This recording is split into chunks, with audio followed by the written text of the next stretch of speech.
பள்ளிக்கூடம் முடிந்த மாலை நேரம் நண்பர்களான ராமனும் மாதவனும் பேசிக்கொண்டே வீட்டுக்கு சென்று கொண்டிருந்தனர். அவர்கள் செல்லும் வழியில் பணப்பை ஒன்றை கண்டனர். ராமன் ஓடி சென்று அப்பையை எடுத்தான். மாதவன் அதை திறந்து பார்த்தான். அதில் 1000 ரூபாய் இருப்பதைக் கண்டு இருவரும் ஆவென்று வாயை பிளந்தனர்.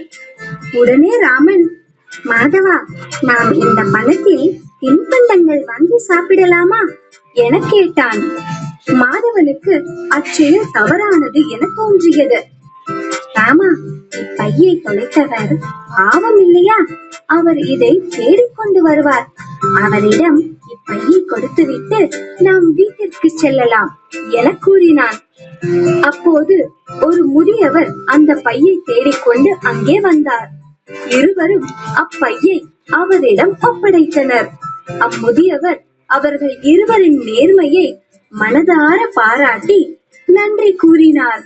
பிறர் பொருளுக்கு ஆசைப்படாமல் நேர்மையாக வாழ வேண்டும்.